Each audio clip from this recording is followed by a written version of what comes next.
Hello everyone and welcome. This is the Silent K, and if I seem amped, it's because I'm super stoked for all the people we had join us last week. Today we're going to be playing some MekHQ, but first let me start by shouting out my new followers. We have Star Wyvern, Staugnar, Mman8W30, Parish Dennis, Suspicious Wizard, Baku the Raccoon, Sabertooth14, Cold Dog, and since our last stream, we were also followed by Virank. Is it Virank? He's in the chat right now, so I hope I'm saying that right. I'd also like to give a very special shout out to Let's Talk BattleTech, who shouted me out on his Twitter channel, which brought in all of the other followers, which I definitely appreciate very much, very much. And anyone else that joined us last week that I missed, who was in the chat or followed me, thanks for coming, and I hope you'll be here tonight. Virank says you pronounced it fine, so that's cool. Just started playing MekHQ. Well, that is awesome. Always happy to get people into the hobby. I love this game. It's my life. Starting out, I do have a couple of announcements. I've been playing MekHQ Mega Mech version 48. They recently released a version 49 for developers and playtesters. I checked that out, and that was fun and great. Let's Talk BattleTech is in the chat. Hello, hello. Just finished shouting you out. Again, very special thanks for the promotion on your Twitter channel. Definitely appreciate it. So like I was saying, I downloaded version 49, the newest dev release. It is only compatible with a updated version of Java. So I updated my Java, and it has created some strange behaviors. My mech lab is currently not working properly, and it's a couple of other things that I've noticed that seem strange to me that I don't know if it's because of the new Java or if there's something else going on. But hopefully things go smoothly.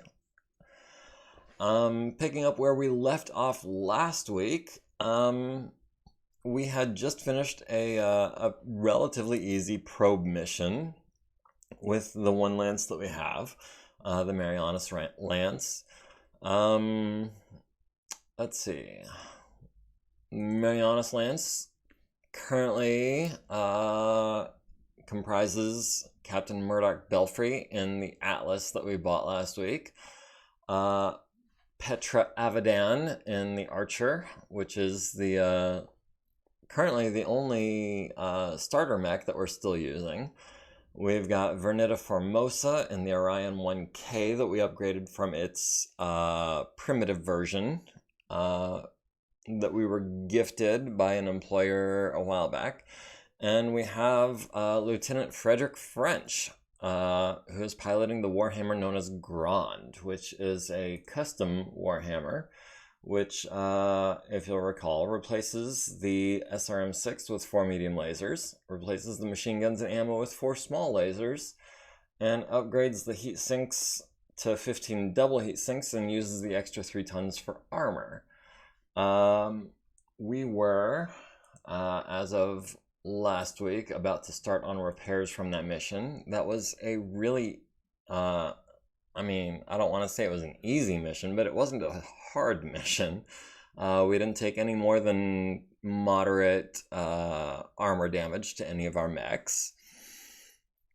There is actually one thing that I wanted to share with y'all that I had found out since last week, and that is this mass personnel training tool where we can just come in here and we can say we want all of our soldiers to train in small arms, and you can see we have a list of 4 green soldiers with enough XP to advance their small arms. So we're just going to go ahead and spend XP there. And in our command center, we improved the small arms skill of 4 personnel. So that is going to take a lot of the grind out of maintaining our infantry forces. There was one other thing I noticed, and that is Hikari Ono, our elite administrator, has 20 XP. And I've been messing around with various things, and I noticed that negotiation is actually a pretty important skill for administrators to have, because it lets us reroll certain contract clauses. So we are going to give Hikari Ono some skill in negotiations so that we can utilize that in the future. And we'll go ahead and give him 2 ranks, because that is what we have the XP for. Other things I wanted to address. We currently have 8 mechs in total. 3 of them are either mothballed or being mothballed, and 1 of them is being refitted. But technically, with 8 mechs, we have enough for 2 lances if we wanted to pull these 3 out of mothballs. So we also have 3 mech warriors who are not currently assigned to mechs. So I might be creating a training lance this week, and that would be super exciting. Let's see. Other than that, we had a Scorpion tank, and if I can just click over here to the command center, the one thing I did off camera was that I hired a driver for the Scorpion tank, this Kutaiba Hakim, who is now on our personnel roster, and I randomly rolled an elite driver, which is why I went ahead and saved that. I wasn't going to include that. I was going to pick up exactly where I left off, but I was just messing around, and I was like, well, what happens? And I rolled an elite, so I was like, you know what? I'm going to keep him. Because why not? And we are going to add that Scorpion tank to our quick reaction force, which is going to make it a reinforced lance now, since it has more than 4 units. So we can just go ahead and change the force icon right now. A lance augmented. So I just like to keep those up to date whenever I add a unit, just to help me identify, you know, like who's where and whatnot. So our rear echelon also includes a mobile Long Tom and a Thumper artillery vehicle, which if we get any defensive missions might come in handy. We also have some infantry platoons that will probably only ever come up if we're doing a base defense mission. If a mech is mothballed, it cannot moth brawl. That is absolutely correct. You do have to pull mechs out of mothballs in order to use them. Let's see, checking my notes here. I have some notes as to how I would organize a training lance. The first thing is that a training lance can only train if they have a veteran or higher mech warrior leading them. And aside from Captain Murdoch, who is in the Atlas, the only veteran or higher mech warrior I have is Petra herself. So if I did start a training lance, it would be led by her, and probably in her archer, although as much as I like this Mark II archer, it is inferior to the Archer Mark III that I'm working on rebuilding, which currently has 3,810 minutes left, which is what, about 7 days, maybe 8. So that should be up and running, and I'll probably want to integrate the Mark III Archer with the double heat sinks into the Command Lance and use the Mark II Archer which just swaps out the 2 rear-facing medium lasers for heat sinks, and I'll probably want to use that in the training lance. The training lance will definitely be a more of a secondary line unit. In the training posture, if I recall, it has a 10% chance per week of being in a battle, and so I definitely want like the less advanced mechs to be in that lance, because all of the green and further mech warriors in a training lance that is led by a veteran or higher gain 1 XP per week, and 1 XP per week when you only need, say, 10 XP to improve your gunnery, as in the case of this Marianas character. 10 weeks at 10% chance per week of a battle means that chances are you'll be a regular around the same time you're picking up your first mission. So I would say that works out pretty well. Let's see. Other than that, I did want to get into repairing some of these mechs. We have Corporal Shasa bin Kadar with 18 XP. So I'm going to try to start by giving you all the little jobs that are worth lots of XP, which is not these 135-minute jobs that we're seeing here. 60 minutes is fine, yeah.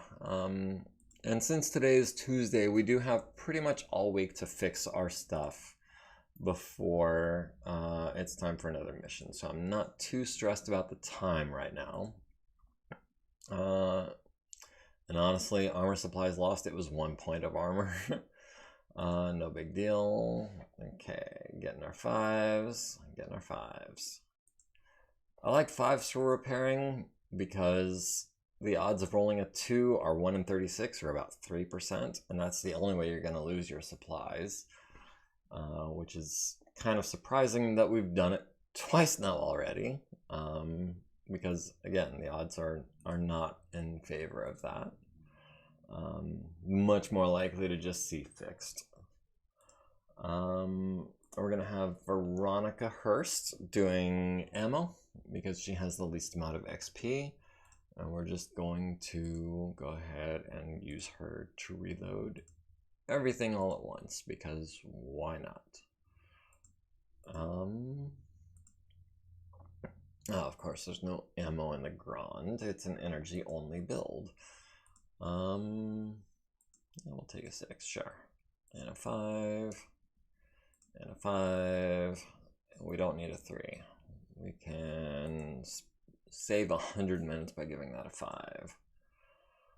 Or not, you know, because you never know how the dice will land. But again, our next battle isn't for at least 5 or 6 days, so not too stressed about that. Oof. Okay, that's gonna be another day. So the archer is not gonna be ready until tomorrow, but I mean, again, no big deal. It's not Sunday, so we're not too chuffed. I love it when it works out evenly like that. Like, you have 10 minutes, you need 10 minutes. It's perfect. Also, we have Chris here, who is even more skilled.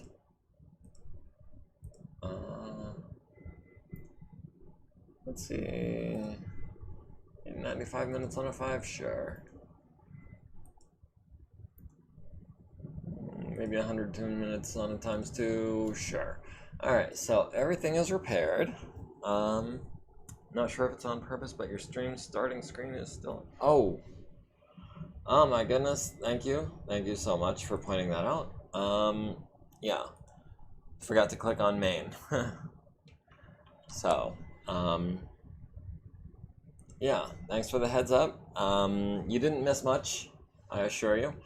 I was just looking at the command center. Let's see, what did I go over? Compensation, Scorpion that we salvaged and fixed. mothballed the rifleman. Kataiba improved small arms from 4 people. That was the mass training. Hikari Ono improved negotiation. And then it was just fixing stuff. We missed all the good stuff, I'm sure. No, we are just getting started. All I've done so far is just repair the armor that we lost in our last mission. We have Dr. Chocolates treating 1 patient and 1 patient only. Let's see. We got the rifleman being mothballed. We've got the Hermes and the Mackies in mothballs. The archer refitting, and that is going to be not too much longer. Or was it? Yes, 3810. So what's that, 7 or 8 days? Should be ready soon enough. Just finished repairing all of the stuff. Let's see, let me look at my notes here. Scorpion tank, check. Petra and the training lance, check. Oh yeah, I had some busted parts in the warehouse that I wanted to try to fix, as long as we've got, you know, all week to do it in. I'd rather have a veteran do that, so that'll be done tomorrow. 6. Can we get that down to 5? Yeah, we can. Get started on that. We've got a medium laser, and we have a veteran mechanic that can get started on that for the XP, if nothing else. And we have times 4 gets that down to 5. Yeah. All right. Okay. So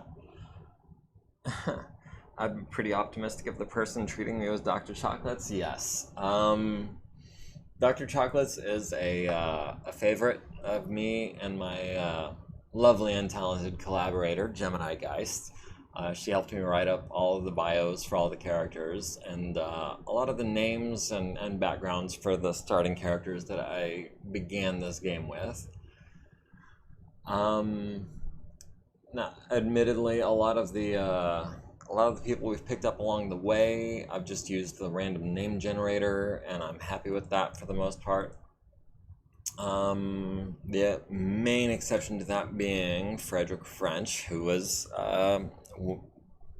basically my first follower, hit me up on Discord and said, hey, I'd like to join you, and I was like, sure. And so that's how we got Frederick French. If he ever joins the chat, I'll be sure and shout him out. Back of the Raccoon says, howdy, howdy. Hello, sir. How are you? Glad to have you. Welcome back. As it stands right now, we don't have a lot going on, unless I wanted to, for example, one thing actually that I did really want to do was I wanted to customize the 7D. My first choice for the 7D is the basically just an altered 7D where it replaces the rear-facing medium lasers in the center torso with front-facing medium lasers. And I like this refit because it lets you use 12 heat worth of medium lasers in your front arc plus the autocannon 20. And I mean, you can walk and fire 40 points of damage worth of guns and be heat neutral. So I think that's really cool, and I can accomplish that in about 3 days, doubled for a green tech. Might actually be able to have that done by Sunday. Another alternate option I was considering was my custom variant, the D2, which replaces the autocannon 20 with an autocannon 10 and 2 medium lasers in the left and right torso. Also replaces one of the rear-facing medium lasers to the front. So that way you can get 18 heat worth of front-facing lasers and autocannons with 20 heat sinks. That lets you run and be heat neutral, but that's going to take a couple of weeks to get done. And the third option that I was really looking at is this LL-FLU refit, which replaces the medium lasers with large lasers by downgrading the LRM-20 to a 15, downgrading the SRM-6 to an SRM-4, downgrading the autocannon 20 to an autocannon 10, and removing one of the rear medium lasers. But I do kind of like this variant, because the stock Atlas, outside of 9 hexes, only has the LRM-20. The FLU variant, outside of 9 hexes, it has 2 large lasers, the LRM-15 and the autocannon 10. And with 19 heat sinks, it can fire the large lasers and the autocannon and be heat neutral. So I think that's pretty cool. Let me check the chat here. Bakun is here. Howdy Dennis. Flu Atlas. Yeah, I don't know what the source is for this FLU variant. All I know is that it's a standard Intro Tech 3025 variant of the Atlas. I don't know if it was in a TRO or if it was maybe a fan project or something. I've never heard of it before, but for my purposes, I actually really like what it does with the design. Yeah, I think it's pretty cool as more of a fire support mech than a close-in brawler.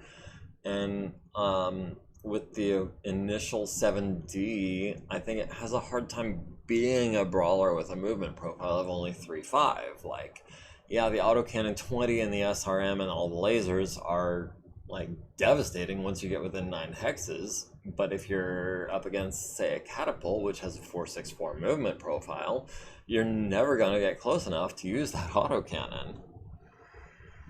So those are some options. I think for right now, I did the math and I should be able to get... Oh, I'm out of mech text. All I have is mechanics, because everyone was doing repairs. Hold on.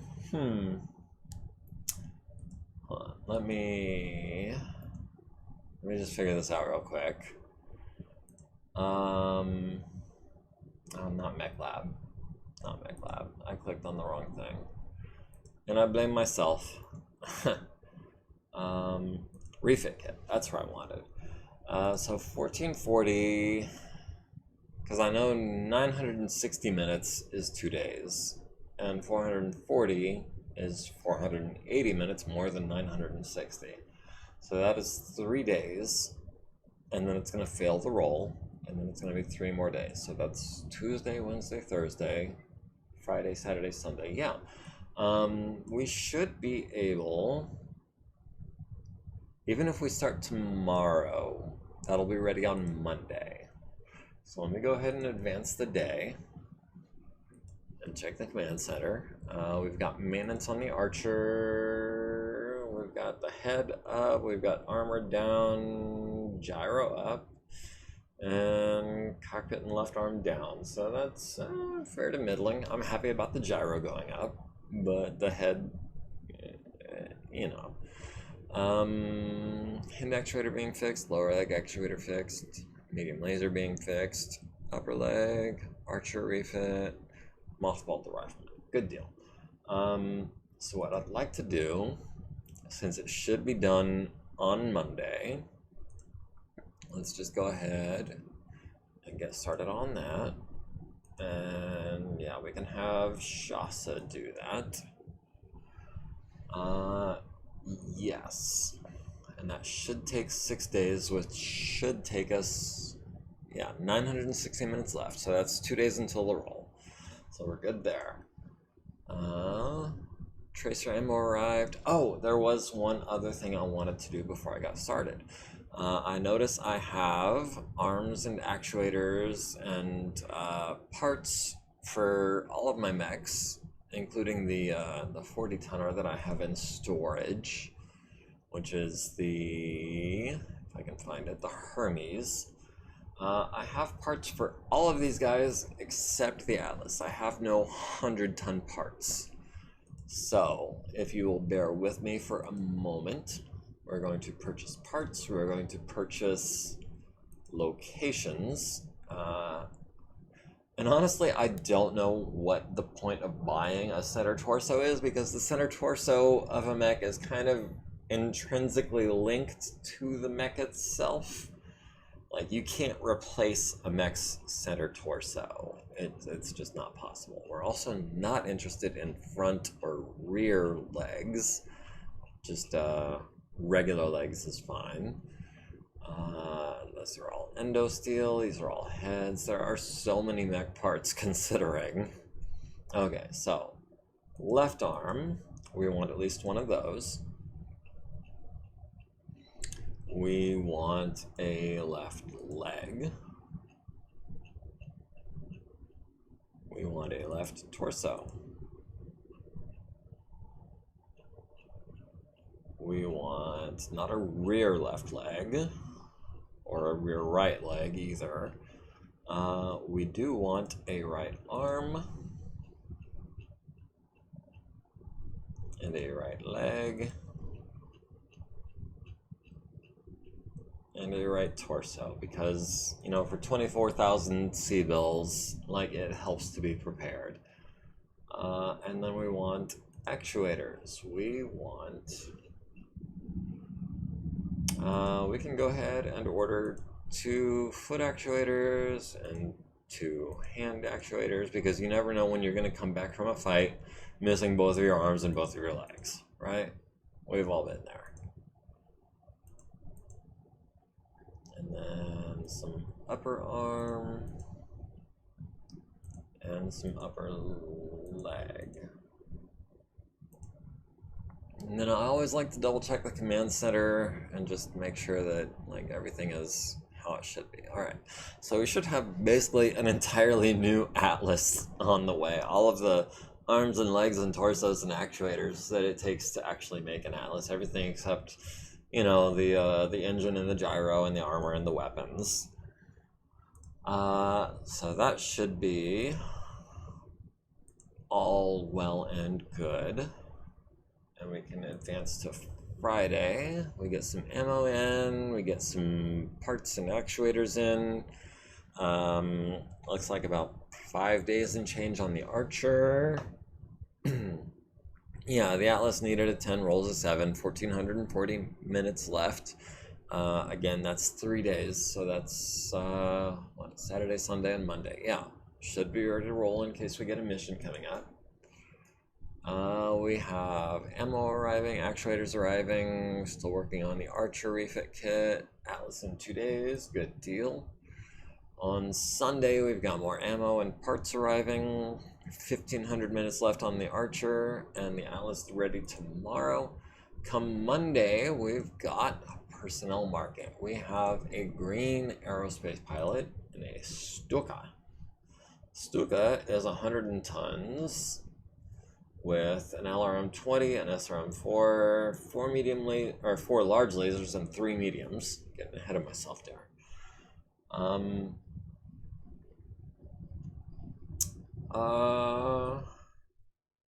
I mean, with 30 heat sinks, it can almost fire all of the large lasers. It can fire 3 large lasers and the LRMs. But I do feel like it's a little cheaty to hire a pilot that comes with a unit. I guess I'm more comfortable buying the unit and hiring the pilot separately and then assigning them. It just, I don't know. Maybe I'm just being weird. Recon raid attacker occurs today. Marianas Lance has been deployed, and the Atlas was done just in time for that. So this is our lance, which is, again, an Archer, an Orion, a Warhammer with double heat sinks, and an Atlas, and a 4/5 pilot and a Wasp against a Von Luckner, an Awesome, a Battlemaster, an Ontos, a Condor, a Drolson, a Vedette, and a Falcon. And that Falcon has a 2/5 pilot, which is pretty outstanding. Let's see, the 8Q is the one with PPCs. Battlemaster 1G, we all know and love, with the single PPC, 6 medium lasers, 2 of them facing backwards, SRM6, machine guns, and the left arm. The Von Luckner has an autocannon 20, 2 SRM6s, and LRM10 in the rear, which strikes me as odd. Sorry, a total of, looks like 16 SRMs in the turret, which is significant. Their total battle value is just shy of 8,000. Our battle value is just over 8,000, so we should have a little bit of an edge going into this. Conditions are coastal terrain on a woods-river map in the pitch blackness. Pitch blackness could be to our advantage. We have a couple of pilots that have good gunnery. We've got Murdoch with the 2-3 and Petra with the 3-4. All of their pilots are gunnery 4 and 5, except for the Falcons. So pitch black could be advantageous. And being a recon raid, our goal is to move to the opposite edge, and that will almost certainly be... I don't think the Wasp is going to be under our control. So the Wasp is not going to be the one, I don't think, to make it to the south map edge and remain stationary. So we will just have to see how this goes. Let me double check there's nothing else I wanted to do before we get into our first battle. Refit on the Atlas for the medium lasers. Let's see, we're the attacker, so there's no like excuse to bring in an artillery or infantry or anything like that. I don't think there's a whole lot else we can do. Yeah. It looks like we're just gonna have this next mission to go through. I'm pretty glad that the repairs went as quickly as they did. It gives us a chance to just hop right in.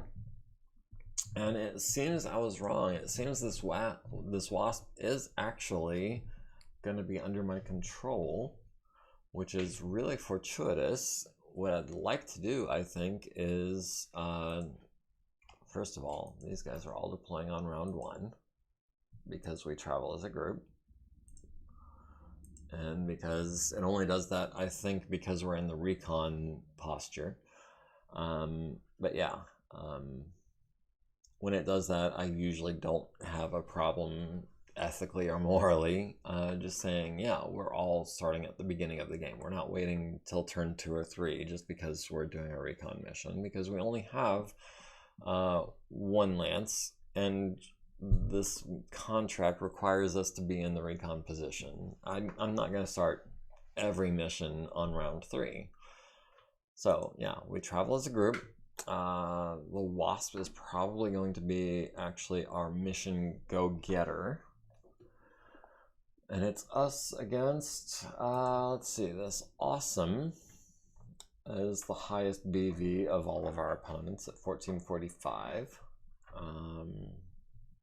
I'm glad that's a standard pilot, and even someone who's going to be easy to knock over once we start making them do PSRs.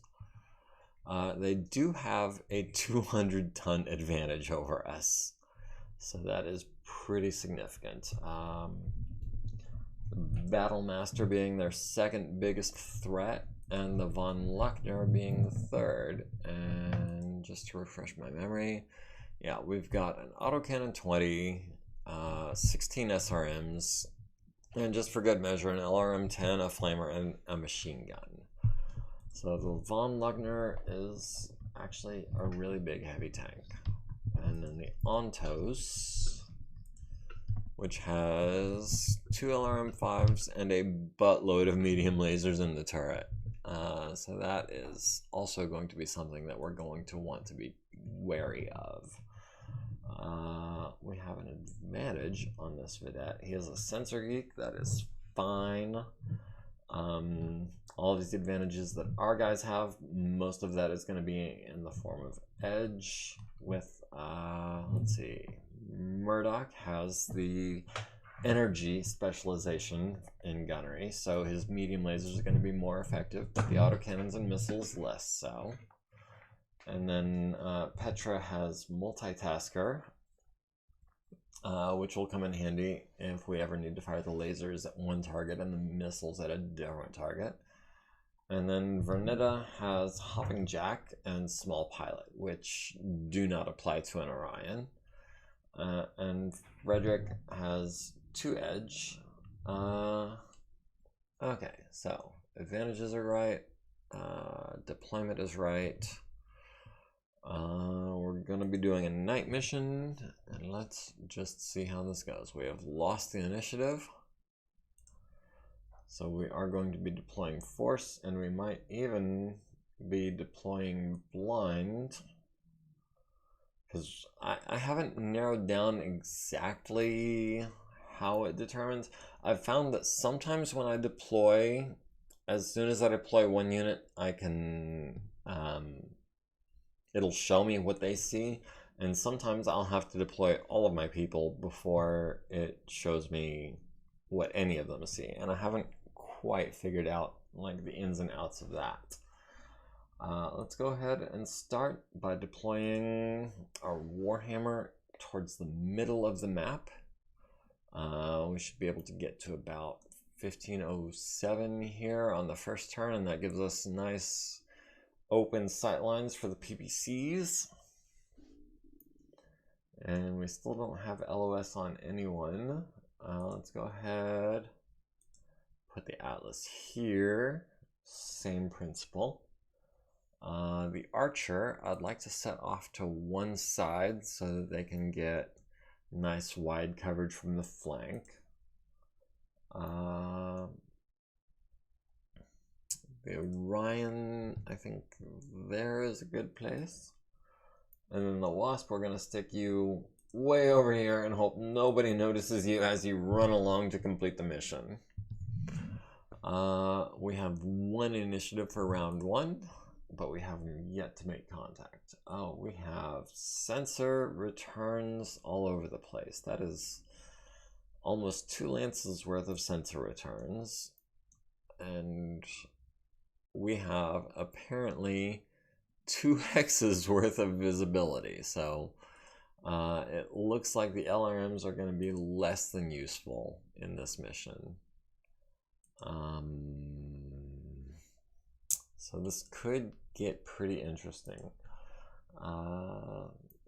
Warhammer with all of your medium lasers and small lasers, I want you front and center. Oh, and a Falcon. If we go there, do we have LOS? I know it's not lit up, but sometimes you can shoot beyond this range. And again, I'm less familiar with the rules than I probably should be. Conversely, we could go there. We'd be guaranteed to have line of sight, but he's got a mod of 4, and from there we are actually shooting through the heavy woods. So that's a +6 on top of movement. That's +8. So that's 9s for the lasers and 11s for everything else. Or come over here and see who this is and maybe kick the crap out of them. Yeah, I think I'm going to kick the crap out of someone. And the Condor suddenly scoops in behind where I just was. Don't know how that happened. And the Wasp, of course, running over here, trying to stand still for 2 turns at the opposite edge. We'll see how that goes. Alright, so we do actually have a shot on the Falcon. However, looks like it's going to be 15s all around because of +4 for pitch black, +2 for my movements, +3 for his, medium range, intervening heavy woods between the archer and the condor. Okay, yeah, that checks out. I thought I was still looking at the Falcon for some reason. But even still, that's 3 + 4 is 7, 8, 9. He moved how many hexes? Falcons are fast, apparently. Yeah, he's got a movement of 914, so he's going to be hard to hit anytime he decides to move his full movement. So it looks like the archer doesn't have any shots at all. The Orion on 14s for everything.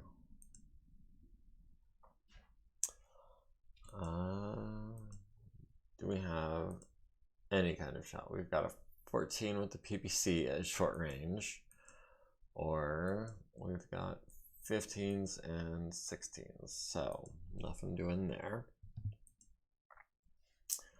The Atlas, with the captain at the helm, even with his lasers, which he's specialized in, and his gunnery skill of 2, we still need 11s. But if we can land any one of those, then we have a chance of immobilizing him. And besides taking away that +4 that he gets for moving so fast, he additionally gets a -4 for being immobile. So we would need 5s next turn under the same conditions if he is immobile versus the movement that he did this turn. Wasp has no targets, which is exactly how we like it, because we're not trying to get shot at. The Falcon needed a 9 to hit us, which is ridiculous. Hover tanks are just so bloody fast. Did 5 to the leg. We have 27 remaining, so no big deal there. Didn't hit any of our 11s. And the Drillson also missed with all of his 11s. So, not too shabby. We can kick him on a 9, which normally I wouldn't do because the odds of falling over are just too great. But this is my best pilot, and I don't think he's going to fall over, so we're going to try it. And we do actually get the 9. That is 20 damage to the front. I was hoping the first hit would immobilize it, but I will take 20 damage. Happily, every day, all day, every day. Let's see. Round 2 initiative. We rolled 8s, and then we won on the double roll-off. BV, we are pulling slightly ahead, but we're still, both teams at 99%. So, first things first.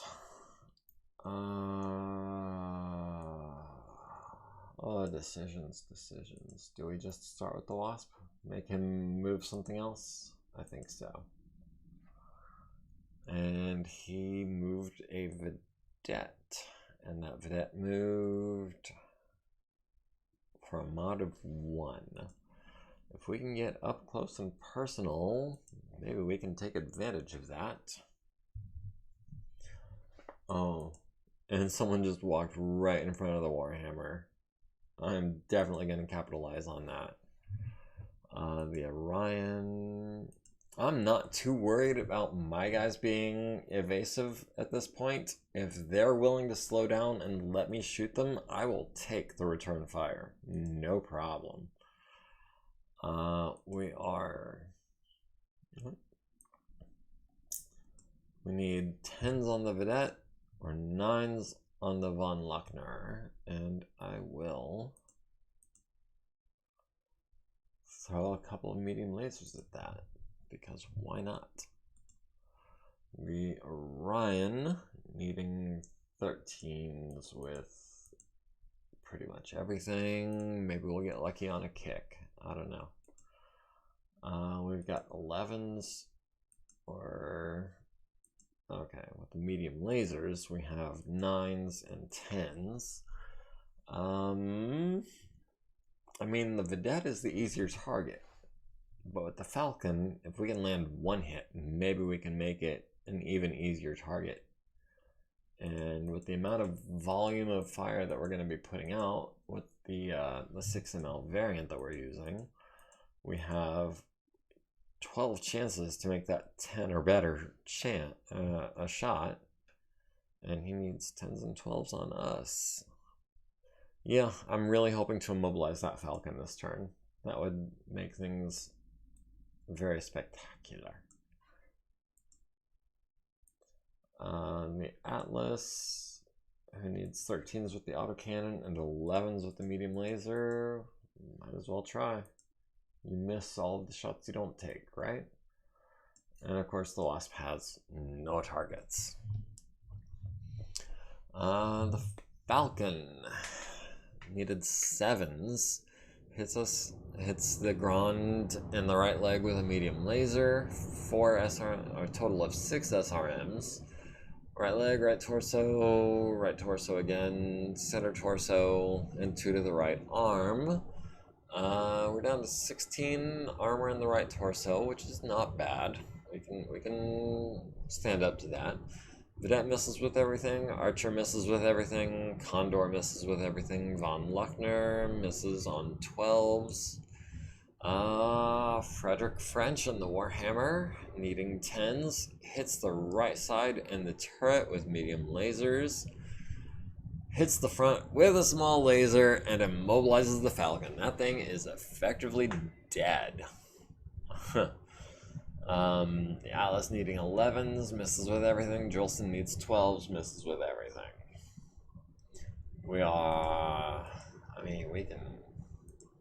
We can kick him on a 4, or we can kick him on a 7. I will try for the 7 because I've already got the Warhammer going to be kicking the Falcon. On a 3, no less. The Orion kicking on a 9. Let me just double check this. That's a piloting of 4. That's probably going to be at least +1 for darkness. It's a 28% chance of hitting, so that's like a 73% chance of having to make the piloting skill roll. I think it's going to be +2, so I'll need a 6 or better to stay standing. Nothing ventured, nothing gained. Archer misses, Warhammer does not. Warhammer kicks the Falcon in the right side, 2 structure remaining, crew stunned for a turn. And the Orion missed his kick as well. The Archer, yeah, +2 for being in pitch blackness, does go down. Takes 7 damage to the right torso and right leg, needs to roll a 6 to avoid damage, and that is the pilot of the Archer wounded. That was Petra, yes. Petra, who has had the worst luck since joining the Marianas Lance, being the first pilot that we ever had that got captured. And the Orion almost goes down, needs a 4, gets a 4. Well, that is a curious side effect. The Archer needed a 6 because of darkness. The Orion needed a 4 in spite of the darkness, so I'm not really sure what's going on there. I mean, I feel like maybe I could chalk that up to Java being weird, or maybe there's some rule I'm not familiar with. We have won the initiative, and we've got them almost down 10%. So that's cool. Archer might want to hold off. We did win the initiative, so I guess the Falcon stayed still, yes. And we will respond with the Warhammer also standing still. The Archer... that von Luckner has the autocannon 20. And he cruised. So he's going to need a 4, 5 for movement, 6, 7, 8, 9 for darkness, right? Can I take an autocannon 20? Yeah, I pretty much can. So hopefully I can kill the von Luckner quickly. Need a 4 to stand up. Do it. Yes. The Orion, I think, is also going to come over here and get into this tank fray. The Atlas could chase after this guy. Would not be able to get LOS or anything like that. Or we could move forward to try to support the Wasp in case there's anyone in this area. Or we could try to come over here and start reinforcing these guys. And I think the best compromise is to come here. That way, worst comes to worst, we can start moving down here to support the Wasp, or we can start coming over here and come in behind this von Luckner with this autocannon 20. And the Wasp is going to maybe face this way. Alright, Archer needed a 4, got a 9, good deal. Archer on the von Luckner needs 8s. Go ahead. Can't even target that. Alright. Archer is just medium lasers for the time being. Ryan needs 10s, 10. And I think I want to throw in the SRM just for the extra crit chance against tanks. Always good. Warhammer on the Vedette. Where are you weakest? You have nothing left on your right side. So yes, we are definitely targeting that right side, and we are targeting it with basically everything. That's going to be a PPC on a 7, and say 5 medium lasers and 6 small lasers. There's no way that Falcon is going to survive this round. I am confident in saying that right now at this point. Atlas does not have a target by design. Wasp does not have a target by design. The Vedette has missed the Archer. The Archer hits the von Luckner in the front and the left side, slowing it down slightly. But I mean, the von Luckner was never going to be super evasive. Orion on the von Luckner does land with the SRM-4. Costs it another movement point, so he is, I think, I may be wrong, but I think if you do what I just did and click on its name here, it brings up stats for it at the beginning of this phase. So if I'm not mistaken, and I may be, and I plan on checking, so it's 3-5 at the beginning of the phase, so it should be a 1-2 after losing these 2 movement points. We shall see.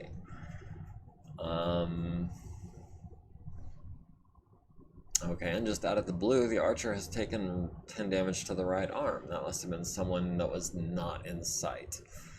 The von Luckner lands the autocannon 20 on the Archer. Needed a 9, got an 11. Hits the right torso, which was literally the only place I had with less than 20 from armor. So he kind of lucked out there, and we are hurting because of it. But he doesn't get any of his other 9s, which is good.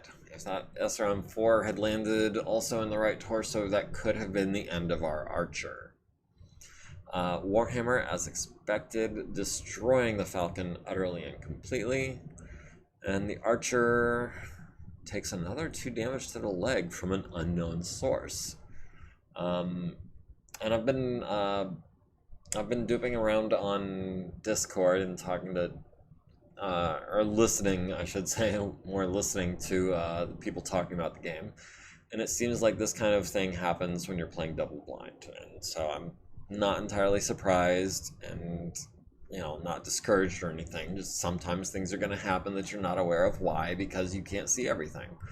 And honestly, that's a big part of the reason that I started streaming in the first place, is because nobody that I could find online was streaming MekHQ using double blind rules.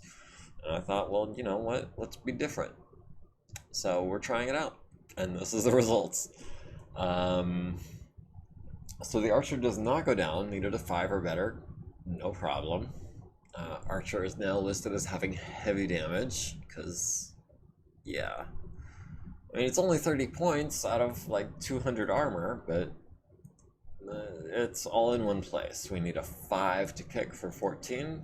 We'll do it. Warhammer, even though it is selectable during the melee phase, has no targets. Archer kicks the Von Luckner in the turret. It has 30 armor remaining because it is, I mean, it's a tank. And not just any tank, it's a tanky tank. It is tanky as hell. We've got them down to 82% at a cost of only 2 or 3% of our own. We have won the initiative. Wait. Was that Vedette there the whole time? Oh man. That's frustrating. I could have kicked him. But I did not know he was there. Alright, first things first. Wasp, you're not moving. That is 1 out of 2 turns of you not moving. So. Virank says, going to lurk a couple minutes. I'll be back soon. Cool. Looking forward to having you back. Not sure. I went to go eat some chili. Did I miss anything crazy? Well, the only thing you've missed so far, really, is that we destroyed, I don't even remember what kind of tank it was here, but it stopped in front of the Warhammer and took all the lasers to the right side. And then the Von Luckner came in and hit our Archer in the right torso, which stripped off all of our armor and almost critted our ammo, which would have been very bad. So the Archer is, I think, now going officially to be in retreat mode. Might try to get you into some woods. What other woods can we get into? We can go there. I think I want to hold off on the Archer for the time being. I want the Atlas maybe coming over here to reinforce, because I don't think anyone is paying any attention to the Wasp that is over there actually accomplishing our objectives. I think part of the problem with double blind is not knowing who has moved and who has not, so it's kind of hard to say where it's safe to be.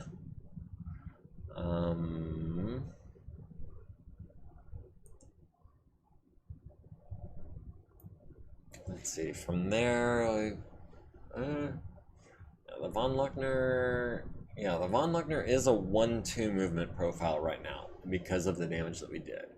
So at best, he is going to be able to either move, he can't move forward 2 hexes through the Archer. He can turn and move 1, turn and move 1, or he can turn 2. He can't even back up. So I know it's not evasive at all, but I think the Warhammer, worst case scenario, the Warhammer should be able-ish to tank an autocannon 20 in case the Von Luckner gets another lucky hit. But yeah, I think I want to get that archer out of line of sight of the von Luckner. I don't want to take another autocannon 20 from him. The vedette has elected to run in behind. And I think the Orion is going to try to capitalize on that. No. Okay. So we've got a pair of 10s with the archer. We've got a bunch of 12s with the Orion. And of course we're shooting the autocannon. And I think we're going to throw in the SRMs just in case we can get a lucky crit. I know a 12 is a long shot, but I mean, playing the odds is why we're here, isn't it?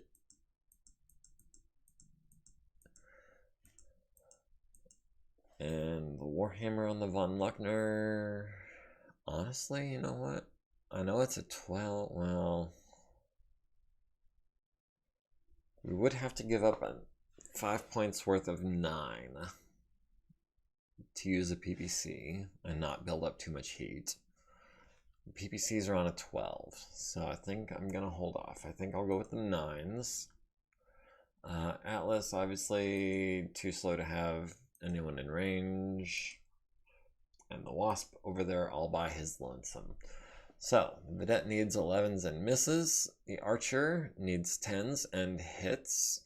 Almost crits the front of the Vedette, but has no effect. The Orion needing 12s also lands a medium laser to the left side. Von Luckner needing 8s. All he lands is an SRM 6, which is a fortuitous outcome if I ever saw one. I'm just glad the autocannon missed. So that's 2 to the arm, 4 to the center torso, 2 to the other arm, 2 to the same arm, 2 to the leg. And a machine gun also to that leg. So yeah, I mean, we're down to 16 armor on the right arm, 18 on the left arm. Everything else is doing pretty good. The Warhammer on the von Luckner immobilizes it completely with a medium laser to the rear. Stuns the crew with a small laser to the right side. So he is not going to be taking any shots next round, which is very nice to know, because that autocannon 20 was very worrisome. And then the Warhammer takes 3 to the right arm. I'm assuming from some LRMs, because anything closer that does 3 points, like if it was a small laser, I would see that. Alright, so we're going to kick the Vedette on an 8. And we're going to kick the von Luckner, the immobile von Luckner, on a 2. Guaranteed hit. Nice. So the Orion missed his 8, but doesn't fall down. So that's good. And the Warhammer kicks the von Luckner in the front, leaving it with 16 armor remaining. Driving skill rules are irrelevant because he's not driving anymore. We have lost the initiative, but we do have a significant BV advantage at this point. Wasp doing Wasp things, yes. Speaking of the Wasp, for the second turn in a row, he does nothing. And once this turn is over, he will have finished the objectives, and we can skedaddle on out of here, unless we decide we want to just wreck everything, which we might actually just end up doing. Once that von Luckner is out of the picture, we'll be in a much better position. Oh, there's an awesome. Well, in a fight between an awesome and an Atlas, my money's on the Atlas. But if I'm doing repairs on the Atlas, I might not even want to do that. Archer with your exposed right torso. Let's see, what's your speed? Your speed is 5'8". We can try to get away from you. We might or might not be able to. Yeah, he is definitely coming after us. Let's go ahead and bring those medium and smalls to bear on his side. And also pick up a little evasion for ourselves. And there's a condor from out of nowhere. Grand. I'm gonna try to get into some woods for a little bit of evasion. Try to get the flank on that Von Lechner and maybe finish it off this turn. Let's see. Archer, your best target is gonna be this Vedette. And even that's only on 10s. So we'll go ahead and fire those. Everything else is 16s outside of visual range because nighttime. Orion needing 12s. I mean, yeah, it's worth the ammo. I'm just let's keep both the medium lasers silent this turn because we are firing on 12s. Go ahead and launch the SRM4. We might get lucky and immobilize it. Where is this Von Lechner weakest? His front has taken more damage than anything else. So let's go ahead and plant a PPC there. And maybe,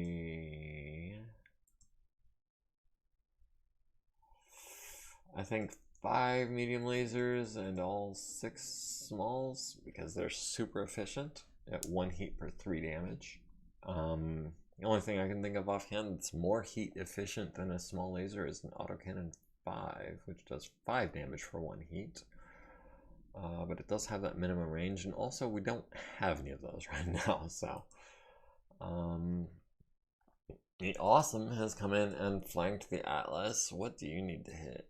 You're not using PPCs, are you? No, you've got an 11 on a small laser. I'm not worried about a small laser with a 3 in 36 chance to hit.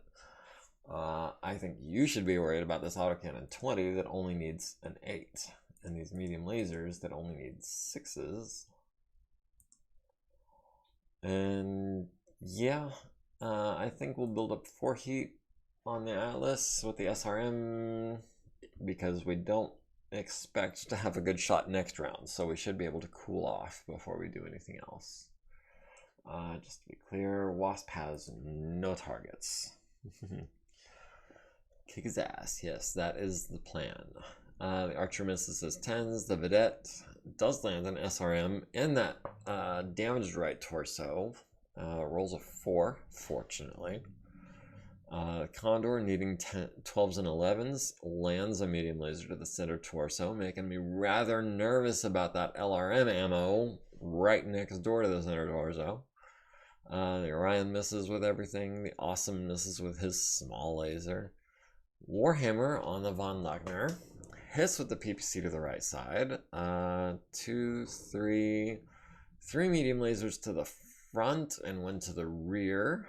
And of the small lasers, 1 to the front, going internal. Turret front. Yes, destroyed. So much for the Von Lechner. Our Atlas on the Awesome misses with the autocannon, sadly, but does hit with all 4 medium lasers, so that is going to force a piloting skill roll. One of those even going so far as to hit the head for 5 damage, forcing a consciousness check. It's only the first one, but, you know, they stack. And that piloting skill roll, because the Awesome is a terrible pilot with a skill of 7, +2 for pitch blackness, +1 for damage. He needed a 10 to stay standing. He takes 5 to the left torso and 3 to the right arm.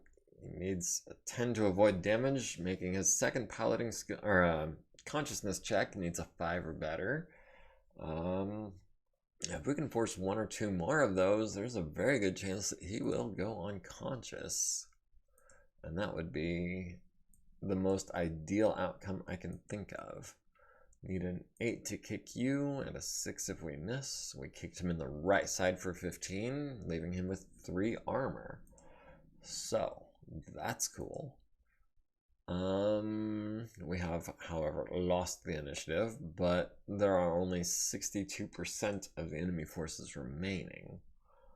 First things first, let's get the Wasp out of here since we are now able to. Since he has done all of his recon that he needs to. The archer is going to continue trying to disengage. Let's see, the Warhammer, Grand. Yeah, let's go ahead and get behind this Ontos. Let's see, we could do that. It would put us in heavy woods, which would make us much more evasive. But it would be running, and it's also further away for our small lasers, and I think we're trying to get the crits with those small lasers. So that is the move, I think. The Orion has a sensor return to the north, and I'm not sure if he moved already. I don't think he was there before. So as much as I would love to continue wailing on this vedette, I think I'm gonna come up here. Yeah, we'll run it to get into melee range. Oh, he hasn't moved yet. That's a bummer. The Awesome, which is immobile. Oh. Yes.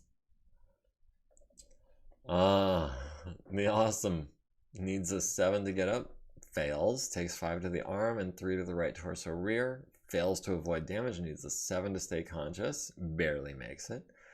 Trying again, needs a 9, rolls an 8 and falls, takes 5 to the head, goes internal, rolls a crit for no effect, takes a point of damage, needs a 10 to stay conscious, rolls an 8 and blacks out, and somehow still makes his seatbelt check to avoid taking falling damage to the pilot, or otherwise that would be his 5th hit, and that would be pretty much game over for him. Starting with the archer, we need 9s, and LRMs are useless in pitch blackness. The Orion does not have visuals on the vedette, sadly. So that is a wasted move for him, and that is entirely my fault. PPCs are useless, but maybe overwhelming laser fire will pull something out. The Atlas. I would need, let me think here. I would need 7s, and of course the second roll to hit him in the head. 1 hit in the head would do him in. So I think there's pretty good odds that of those 4 medium lasers, at least a couple of them are going to land their 7s. And then I think it's an 8 or higher to hit the head if you're aiming at the head. Or maybe it's a 7 or higher.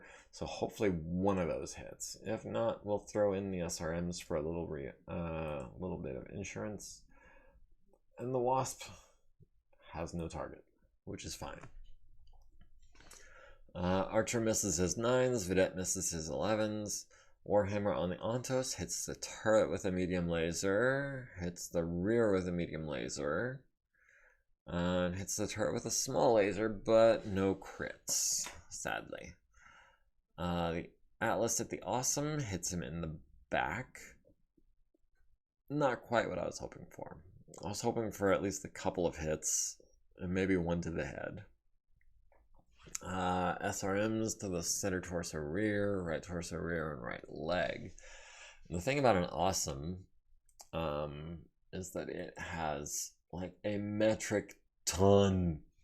Like, actually, wait, hold on. Left and right, that's gonna be 20, 39. Yeah, that's almost 2.5 tons, literally, of armor on its back. So medium lasers and SRMs aren't quite gonna penetrate.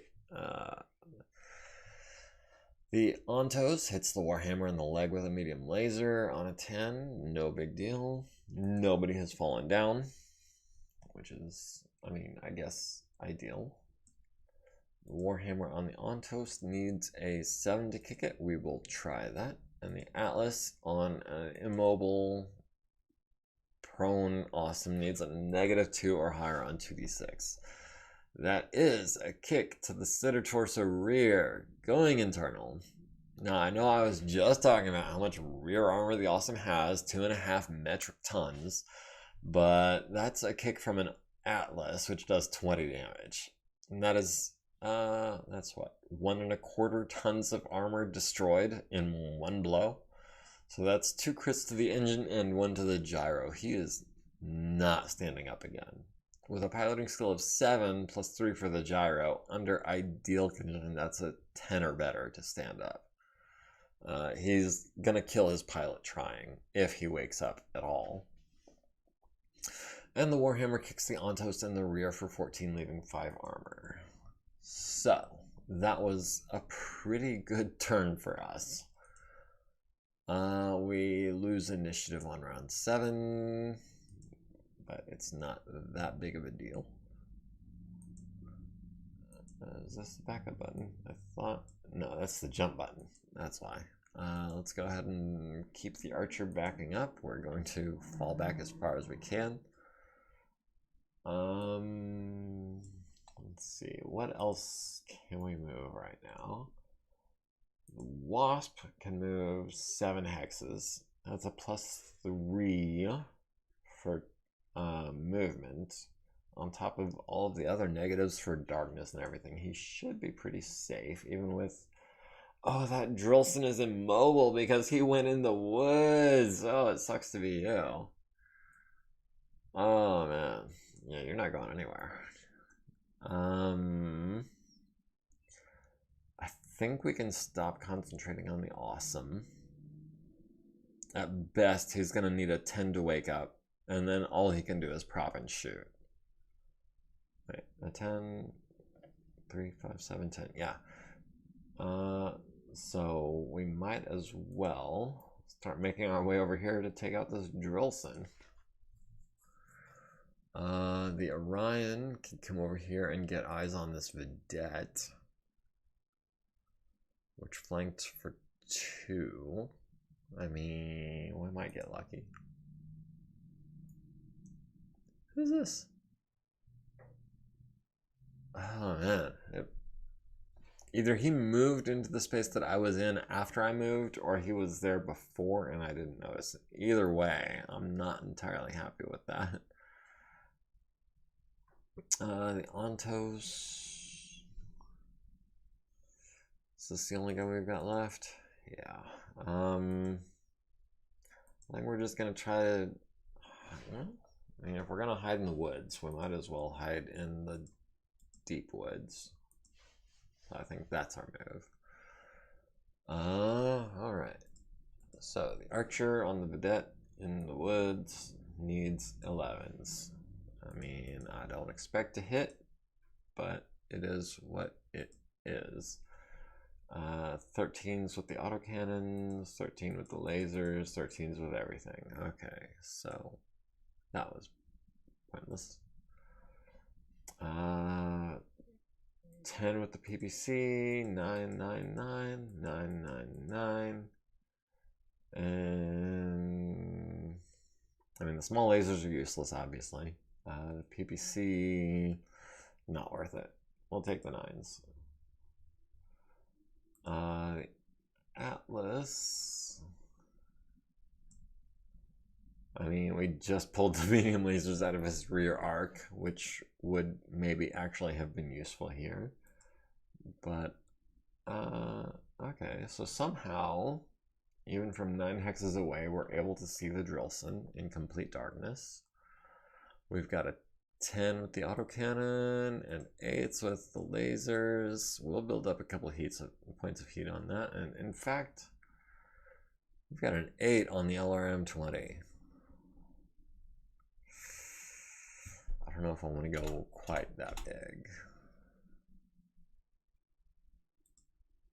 That's 8s with the medium, 8s with the LRM. The medium laser is 5 damage for 3 heat. The LRM-20 is potentially 20 damage for twice as much heat. So, yeah, I think that's what we're going to do. And the Wasp might even actually have a shot on the Drillson. Is there a weak point? Oh yeah, your front armor is gone. If we can land a medium laser on your front, you're toast. We only need a 7 to do it. Done. Alright, so the Archer missed the Vedette. The Vedette missed the Archer. Fine, well, and good. Warhammer on the Ontos lands one of his 9s to the rear, costing it half of its movement points and all of its armor. Cool, cool, cool. Atlas at the Drillson, needing 10s and 8s. Hits it in the front with an LRM cluster and just annihilates it. Ontos at the Warhammer, needing 11s and getting none of them. The Wasp missing on his 7, but that's fine because you're not part of our group, so you don't get XP. The Orion is going to, on a 9, yeah, we'll try it. That's fine, that's fine, as long as we didn't fall over. We almost did, but we didn't, so that's fine. No one's building up any heat except the Atlas a little bit. Awesome needs a 10 to wake up, rolls a 4. We've got them almost down to half of their forces, and we have 1 initiative. So let's see. Do we know if they've moved anything? They probably started the Awesome. Yeah, it did not move. Let's see. The Drillson is gone, so we can go ahead and get that Wasp there, and he will be off the map next turn, which is great news. Archer can be a little bit evasive by moving 3 hexes and still kind of keep his options open against the Condor and the Vedette. I don't want to move the Orion just yet. I want to respond to the Vedette, so I'm going to start with the Warhammer. And we are going to start by getting into small laser range from the Ontos. Okay, so the Vedette did move. We're going to come in behind him and hopefully just, you know, utterly annihilate him. Atlas. So slow, so pitifully slow. It takes you an entire turn of walking just to turn around. Or if we run, we can get within visual range of whatever this guy is. We'll take the run, and here in a second we will find out what you came into visual contact with. Needing 10s on the Vedette from the Archer, and 16s with the LRMs, not going to happen. The Orion needing 11s, we'll try the autocannon, the laser, and the SRMs for tank hunting. Leaves us neutral, which is fine. I'm not trying to build up too much heat right now. We can skip 12s on the PPCs because we're going to have 24 heat from lasers, and those are all on 9s.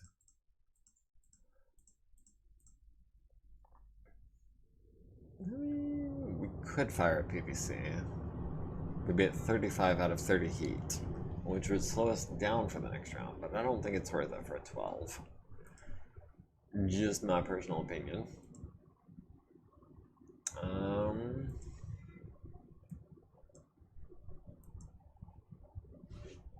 We could, I mean, it's a long shot, but we could try and headshot this Awesome. I would really love to salvage that thing. And with, he's taken 2 5-point hits, so he should only have 2 points left.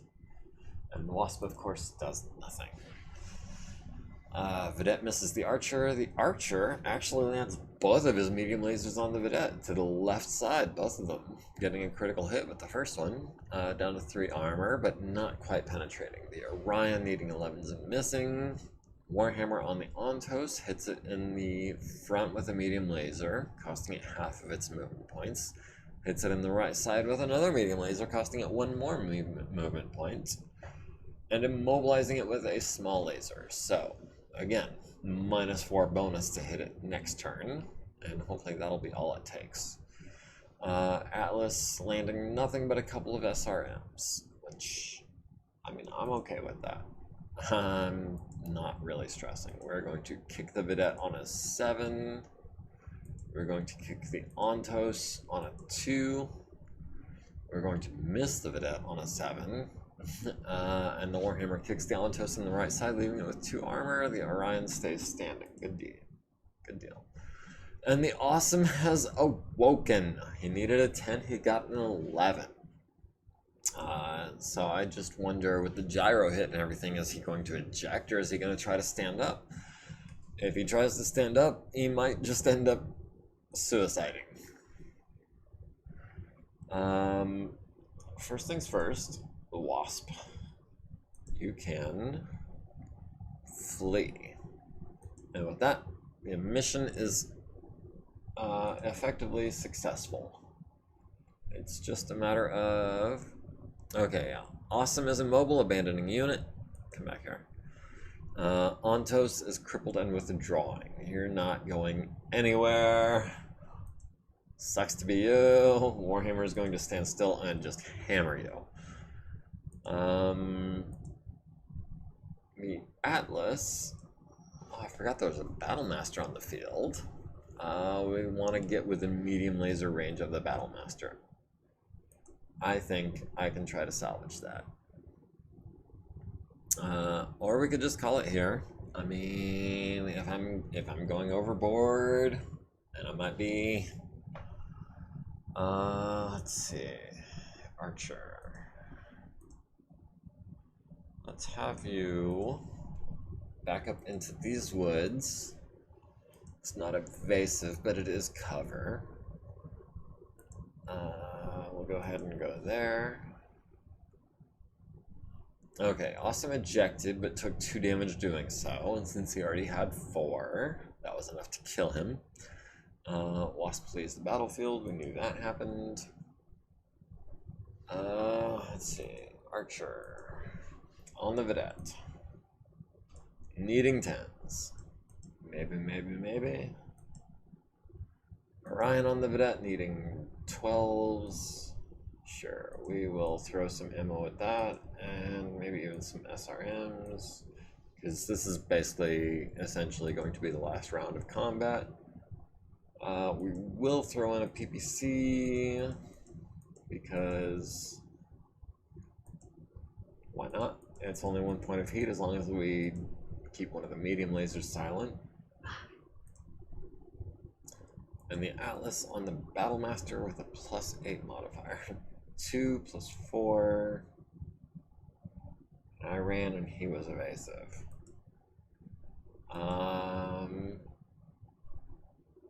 Let's see, 12 + 7 is 19. But that's an 11 because we're not specialized. You know what? I know it's a long shot, but I want to do some damage. So the Vidette hits the Archer, or no, misses with the machine gun, but almost lights a fire. Archer misses the Vidette. Orion misses all of his 12s. Battlemaster misses all of his 11s. Warhammer on the immobile Ontos hits the right side with enough damage to completely obliterate it. The Ontos returns fire to the right arm and left torso of the Warhammer with medium lasers, leaving me with 4 armor in the right arm. Medium laser to the center torso, medium laser to the right leg. Atlas missing with everything but a medium laser to the left torso. And I think... let me try to kick this Vidette real quick. Need an 8. Kicked it in the rear, but its armor holds. I know. I held on to that mission longer than I had to. I was hoping for some salvage. We'll go ahead and call it there. It's a victory. Also, I have recently revised my opinion of saving the MUL after finishing a battle. I don't see any reason not to anymore, and it can actually really help, especially when things are getting a little buggy, which with the dev releases, they sometimes can be. So Archer with 0 kills, Orion with 0 kills, Frederick French got 3 kills apparently, and the Atlas got 1. Battlemaster, Condor, Vedette, Wasp retreated, good deal. Falcon killed by the Warhammer, Von Logner killed by the Warhammer, Drillson killed by the Atlas, Awesome, it says ejected, but we're gonna call that killed by the Atlas. Ontos destroyed by the Warhammer, and Zhu In Pika, that must have been the pilot of the Awesome who killed himself by pulling a goose. I believe, well, I believe with a Recon raid, the defender controls the battlefield, so we get no salvage. Let's see, so Archer took an autocannon 20 to the right torso, which went internal, but didn't otherwise do anything major. Orion took 5 to the left leg, no big deal. Warhammer took a little bit more damage, especially to that right arm, but again, didn't go through the armor. And the Atlas 7D, completely unscathed. Just needs to rearm. None of my... Well, the Archer took a point of damage to the pilot. Drillson, Falcon, Ontos, Von Logner, and the Awesome goes to the Atlas. So, Atlas with 2 kills, Warhammer with 3. That's not quite enough to get everyone or anyone an award, and we did complete the Recon raid objective. So, that mission could not have gone any better. Following units must survive, complete. 75% of units must survive, complete. Recon raid, complete with 2 bonus rolls. And I wouldn't mind some bonus parts, that would be nice. Alright, so our contract score, I believe, went up. Let's see. Atlas refit, yeah, that was before the battle. Archer, 10,000 in battle loss compensation. Orion, 4,000. Warhammer, 15,000. Atlas, 7,000. So, one of our bonus rolls was for a civilian mech, which was an Emperor 1A, and the other bonus roll was for 4 parts, which could be very, very nice, very handy, especially if we spend those parts on, say, XL engines or gyros. You know, real big, expensive parts that will come in handy in the long run. Let's check out this Emperor. It is a 90-tonner. Wow. It's a command mech with a bad reputation and obsolete. It's slower than dog. With an engine that's significantly bigger than it needs to be because it's a primitive, with a primitive cockpit, which comes with penalties. Primitive armor, which also not as good as standard. But that said, I mean, max head armor, 56 torso armor out of, what is that, 58 possible? Just about max. 38 on the sides out of 38 possible.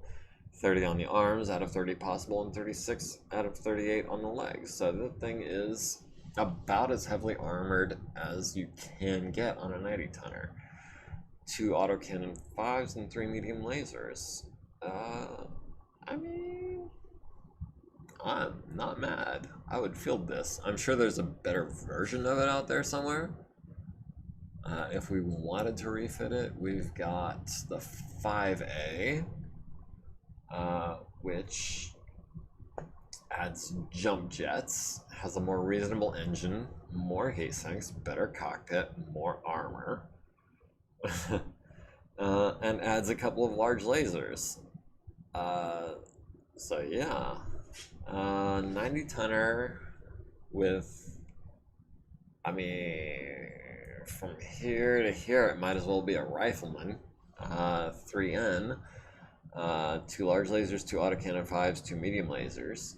But whereas the rifleman doesn't have more than 10 heat sinks, this thing can actually fire both large lasers and both autocannons without running too hot. And it comes with a bonus medium laser in the head, so that's cool. So the 5A is pretty dope. It is like a couple months worth of refit time to fix it up. In the meantime, it's not useless. We also have the 6A, which upgrades to an XL engine and double heat sinks. Again, max armor. Upgrades the autocannons to LB10s. Also has 2 large lasers. Upgrades 2 of the medium lasers to pulse lasers. So this is actually, yeah, that's pretty dope. I kind of like that. And the 6A EC, I'm guessing EC stands for electronic combat, electronic warfare of some kind. Used by the Star Adders, the assault mech was a mix of weapons technology that included full clan ER large lasers, prototype streak launchers, and LBX autocannons and SLDF era medium pulse lasers. This version was soon abandoned for the more popular Highlander. I mean, okay, so this one has an LB10 and an LB5, both clan, an ER large, or 2 ER larges, both clan, a streak 4 clan, and 2 medium pulse lasers. We don't have access to clan tech, so in the meantime, I think the 6A is about the best we can hope for. Being that it is, what, 3046, we should, I think, have access to pulse lasers and LBXs and XL engines. But again, that's, let's see, let me think about this for a second.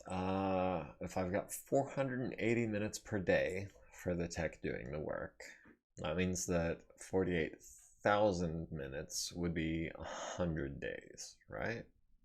480, 4,800, 48,000, yeah.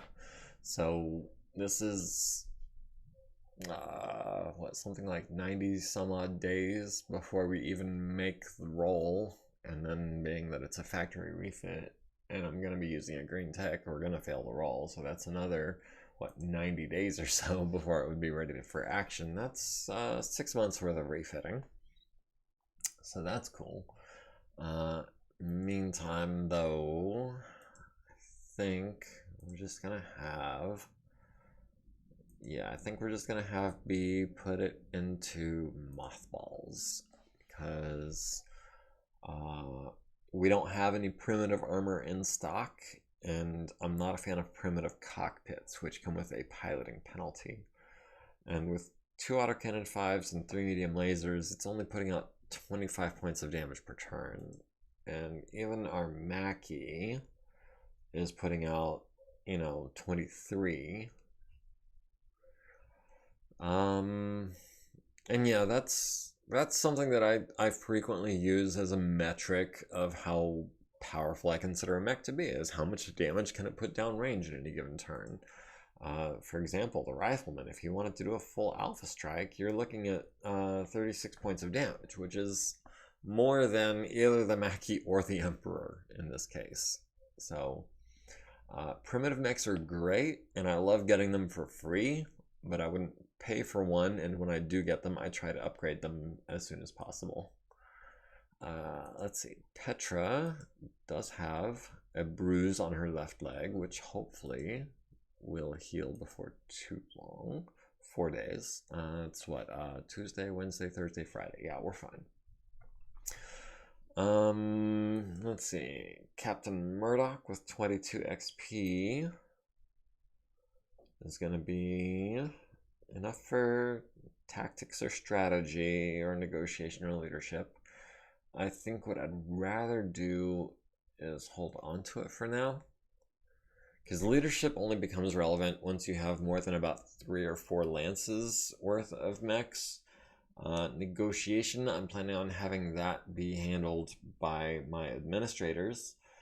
And tactics and strategy, I feel personally like the first points of those are the most important, because tactics especially lets you do rerolls on your mission parameters. So like if it's middle of the night or in the city and you don't want it to be in the middle of the night or in the city, you can use tactics to reroll one of those conditions. So the first one is more important than the second one. But the second one, you get 2 rerolls, and to me, you get diminishing returns. I mean, yeah, a second point could be really useful, but if you're comparing, say, like 9 points versus 10 points, by the time you've re-rolled 9 times, you're going to have the conditions that you want. The 10th point is basically useless. Whereas with, say, piloting or gunnery, every point that you invest in that is makes you better and better and better, and you don't have diminishing returns. So I think I want to try to save up, probably for piloting, maybe for gunnery. We'll see. We will see over the course of the next 18 XP for Murdoch. If he seems like he's having a trouble keeping the Atlas on its feet, we might go with piloting. If not, we might go for gunnery. No promises. Let's see. Petra needs 20 for piloting, 40 for gunnery. We're sitting at 15 right now. Vernita is going to need 20 to improve either one. And we're down at 8. And Frederick, who got 4 XP for that last mission, 1 for deploying and 3 for kills, puts him at 13 XP, which is enough. And I mean, unless I have something that I'm specifically trying to save for, I would always rather have a 4-4 pilot than a 4-5. It's better punching, that's better kicking, that's less falling over.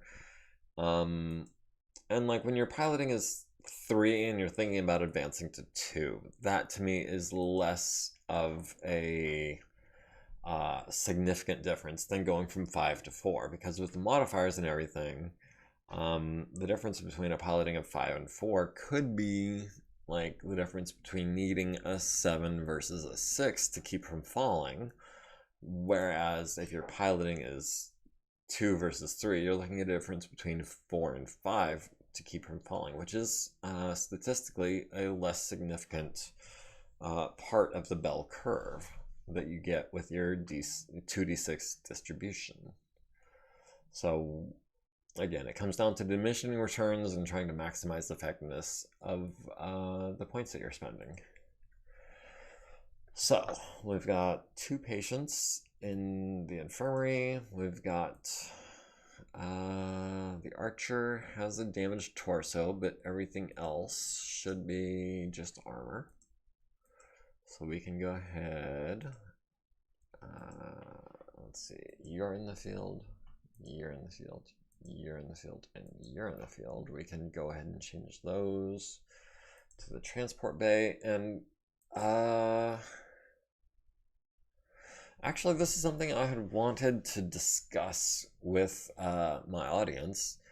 I had been planning, and I don't usually play like this, but for the stream, I was planning on being a little stricter with my gameplay and only allowing myself 4 active mechs in the transport bay. The assumption being that we have on loan like a Leopard class dropship which has 4 transport bays. In this case, we're using one of those bays to refit the archer, which means that we only have 3 other bays for our other mechs. And so I think what I'm going to do, who was it that didn't take any damage? It was you. The one with the most armor needs the least armor. So we are going to keep you in the field workshop because we only have 4 transport bays, and I'm really considering myself fortunate that we only need 4 bays right now. because the Atlas only needs reloading. We'll go ahead and have Veronica Hurst do these reloads, which don't come with a roll and therefore don't really matter. We'll go ahead and have you, well, I kind of want Loney to level up better, and that's just purely personal preference because Loney was with us from the beginning. So I kind of want him to gain the XP and be, you know, my next veteran, my next elite. So we're gonna try and make that happen by having him do all of these repairs, even if it means spending all of his time doing armor. Well, you know, it sucks to be you. You're the one who wanted to be a mech tech.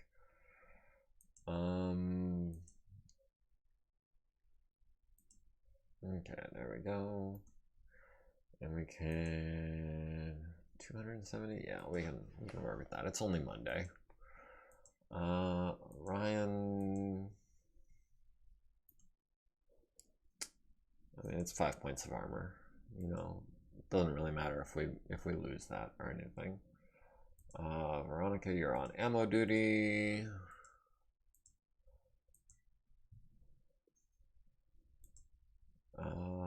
Loney on fives, on fives, I said. And now you've got 10 minutes left, which is enough to fix an SRM damage, but not much of anything else. Let's see. Let's just go ahead. Put all of these at normal just so it's easier to see what I'm looking at here. Spend 180 minutes on that 5. We'll go ahead and spend a half hour of tomorrow's time, no big deal. Spend 10 minutes of tomorrow's time with you. And that leaves you plenty of time to do that. Alright, so Warhammer should be fixed by tomorrow. All set. Ammo bins always come up as 15 minutes.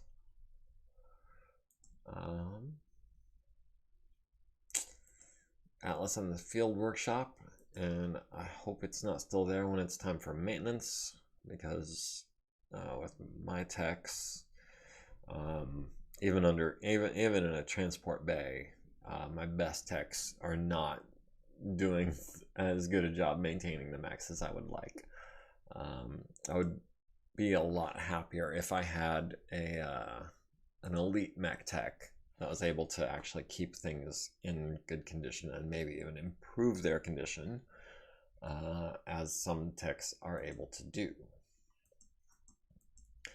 So as it stands right now, we're all caught up on missions. We're basically caught up on repairs. We've got, what was this again? Oh yeah, 100-ton Stuka fighter that we're not going to hire because if anything happens to that pilot, he's going to want his Stuka back. And I don't want to give him a Stuka. Okay, so we've got armor, or ammo arriving, and parts arriving, and fixing the Grand, refitting the Archer, mothballing the Emperor, all going according to plan, which is outstanding.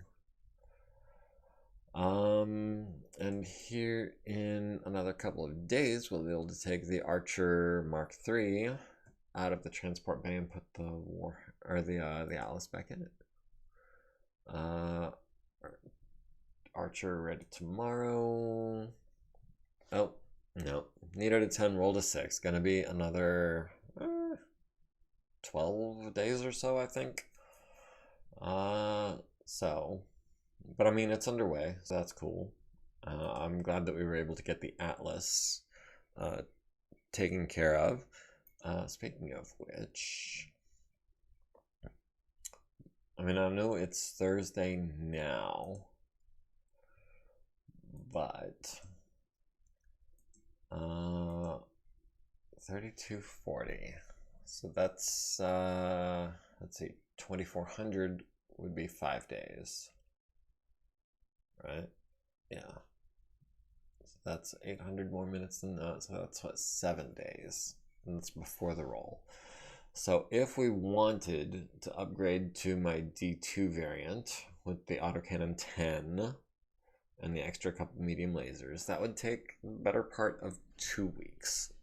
So even if we started on a Monday or Tuesday after we knew that we had no battles, that would carry through.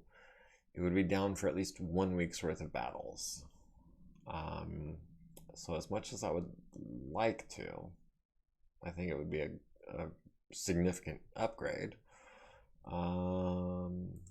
Now is not the right time. Maybe if in advance, let's see, Thursday the 12th, Friday the 13th, 14, 15 is the weekend, 16th. So on Monday the 16th, if we don't have any missions, I might pull the Atlas for a refit. Alright, personnel market updated. We have a green mech tech. We are going to hire the heck out of you. We need mech techs because we fired all of our ass techs like an idiot.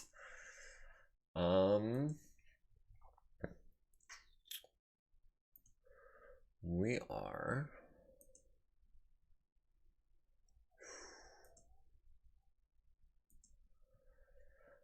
3240. Yeah, that's at least 7 days. It's Monday. Yeah, I think we're going to go ahead and commit.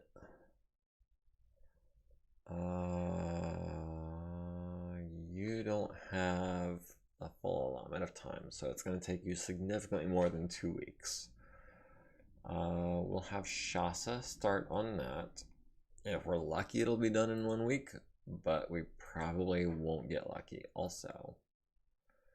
Who do we want to take out of the transport bay in order to make room for the Atlas?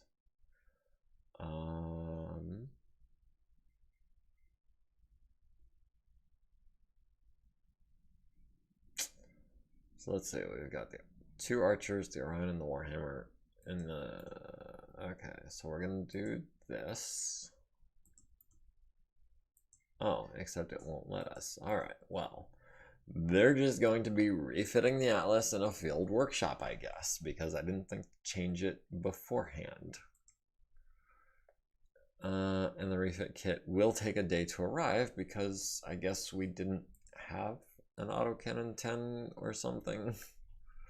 What is missing? What do we have? Status. Okay. I don't know what we're waiting to arrive, but we are. Kazuko Kamuta. That's kind of a tongue twister. But yeah, we have a new mech tech who is a green, who might end up doing a lot of refits for us. Because honestly, the best use for a green tech is to just have them spend, 6 months upgrading a mech that you're not too worried about. So let's see. Nair Limbrick, the prisoner. What?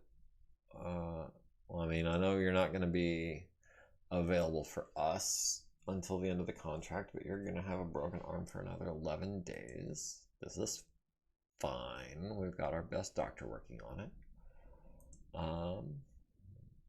Working on 2 refits. And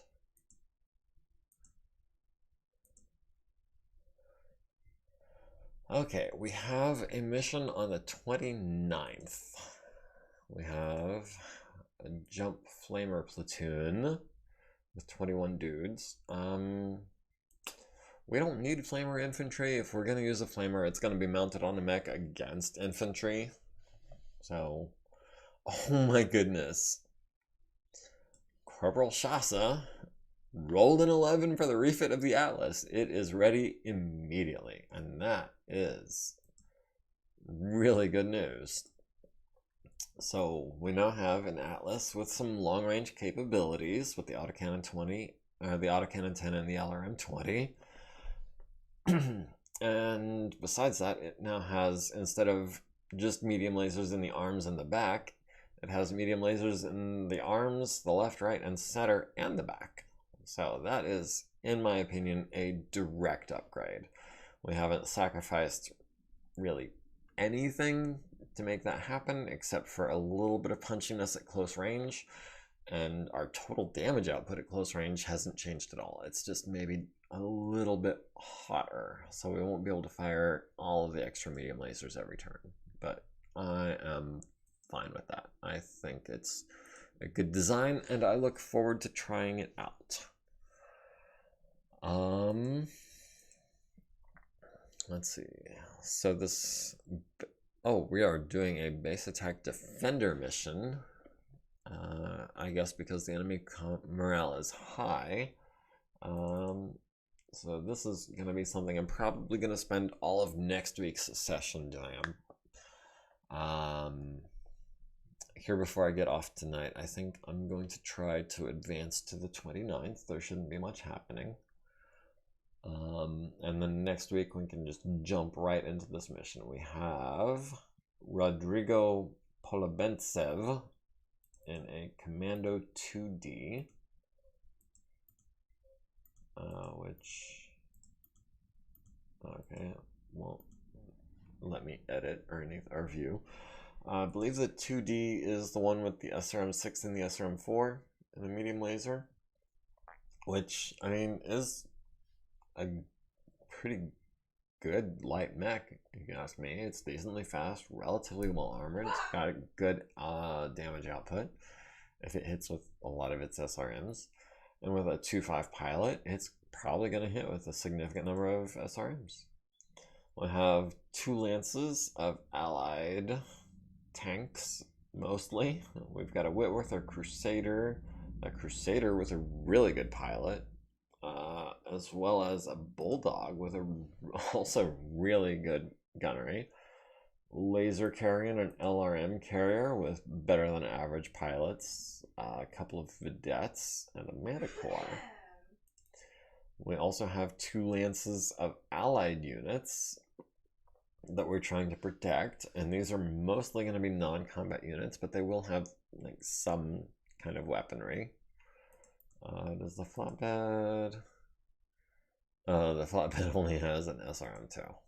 I was hoping it would be, because I want to say, what is it?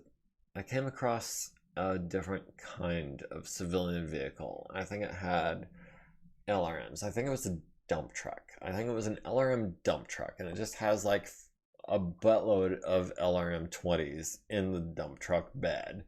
And it was actually pretty intimidating. This is not that. Quasit militia mech with a substandard pilot, and that has an SRM-4, medium laser, and an LRM-5 and a machine gun, looks like. So again, not very well armed. Marsden I'm not familiar with.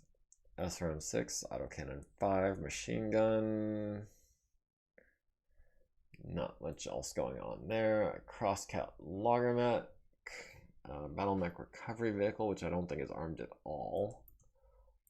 Toro, which has an SRM or a pair of SRM-2s. Not going to be much help. Let's see, we've got some allied turrets, 6 of them. Rocket launcher, medium laser could be useful. SRM-2 could be kind of useful.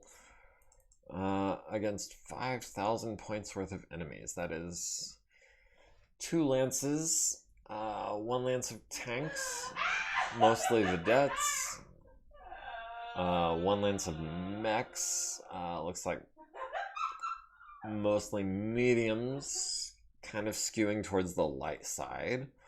The Hunchback being kind of like a mid-class medium, but the Assassin and the Vulcan are both 40-tonners, and the Stinger, of course, is a 20-tonner. I'm guessing the Flamer Foot Platoon is going to be incorporated into the Heavy Hover Transport. And then 7000 BV, these guys are appearing in the south, these guys are appearing in the west, and that is, again, 1 lance of tanks, including a 1-2 in a vedette. That could be kind of a threat. 3-5 and a Jenner 7D, a Wolverine, a Scorpion, and a Hermes. So it's definitely going to be that west side that we're going to want to concentrate on. But that is on the 29th, which isn't until like the end of the week. So let's see, the Alice is done, the Archer is going to be done in a couple of days. Thursday, maintenance on the APC Hover LRM, no change. Archer is done. And this Archer is significantly more powerful than the Archer we've been using, being that it has twice the medium lasers and twice the heat sinks. So I think what we're going to do, we're going to come in here to active personnel, mech warriors, Petra. You are going to be happy with this development. You are now in an Archer Mark III. We're going to remove the angler from the TL&E for the time being. And we're going to add a Mark III. So now we have 2 mechs with double heat sinks. Things are going well. Meantime, how hard would it be?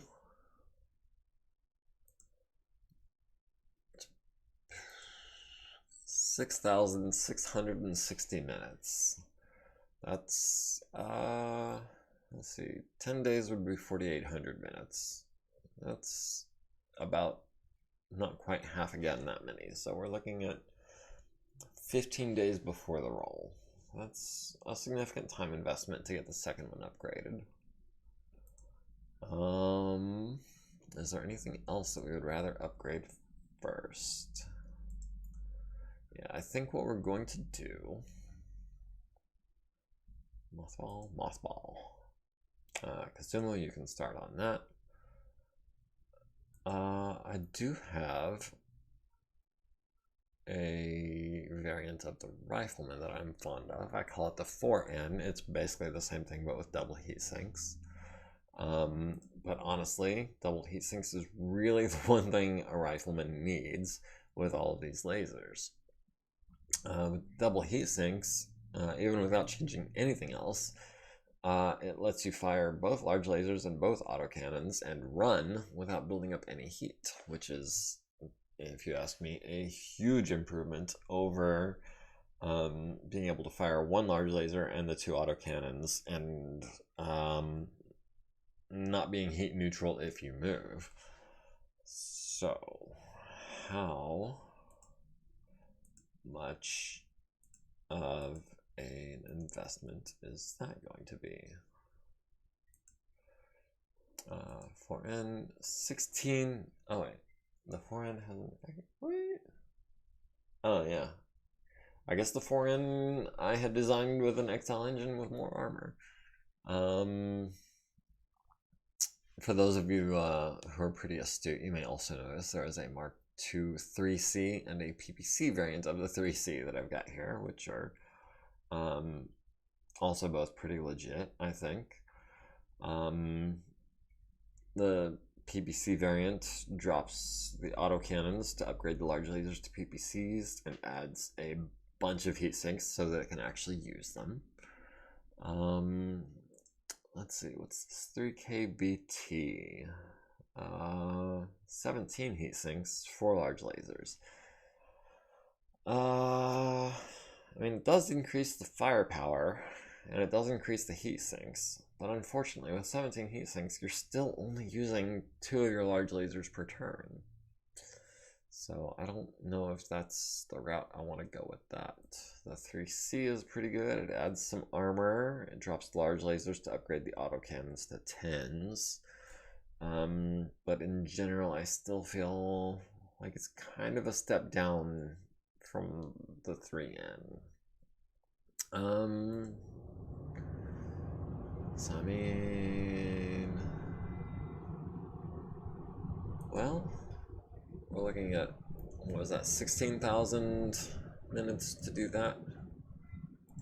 Let's try, what do we got in the mech lab? If we just go with a double heatsink upgrade, we've got 11,000 minutes.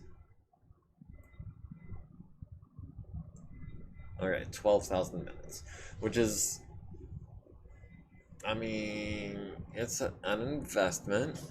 It's a significant investment. But Nelly, must you? Oh, I mean, Shasa, I feel like we can spare Shasa for a couple of months while she works on that. The question is, can we spare the mech bay? And I think we're going to have to try, or we're not going to. I mean, I'd like to keep incorporating the higher tech into the game. That's the whole point. I started the game in 3045 so that we could upgrade and advance the 3025 timeline into the 3050 timeline and bring some, like, you know, fairly optimized inner sphere mechs into the clan invasion era. And I really like this 4N variant that I've got. The only difference between the 4N variant and this 3N Mark II that I'm about to finalize is the XL engine and the armor. So I feel like this is maybe not the end goal, but it's a pretty major stepping stone towards where I would like to be. So, yes, we're going to start on that, and it's going to be forever, but, you know, we've got 4 years before 3050, so we can make that work. You don't need to be in the TO&E. 3 more days there. Let's see. Yeah, you already had the purple heart. You still have not been injured. You have a purple heart. You have a purple heart. All right. So it looks like all my awards are straight. It looks like, ooh, Shasa.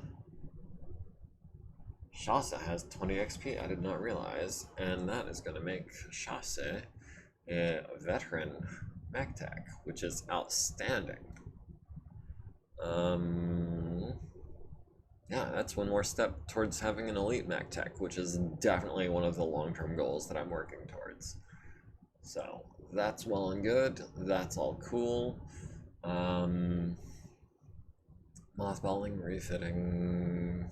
So that's 1, 2, 3, 4 active mechs in the transport bay, which is acceptable. No parts in the warehouse needing to be fixed, so that's all good. Nothing needing to be repaired, just 1 prisoner in the infirmary. So let's go ahead. Maintenance on the Savannah Master. Motive system is now quality E. Great. Thumper artillery vehicle. No change, which is the best news I could have hoped for. And Sunday. Rifleman 3N is still a long way from being done. We have pending mission. And this being a base attack defender, what we're going to do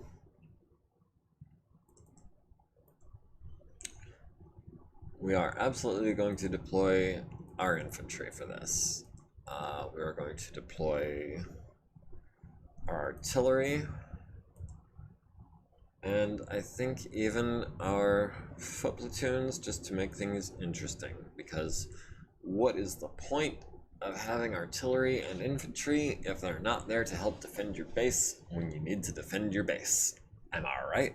I feel like I'm right. Um, anyway, that is my time for today. Once again, this has been the Silent K. I appreciate everybody who has joined me today, all the people in chat, all my followers. If you're not here live on Twitch, make sure and check me out on YouTube, the Silent K21 YouTube. Catch up on the old videos, like, comment, follow, subscribe, all that good stuff. Yeah, thanks for joining me. I hope you guys have a good week, and thanks for watching.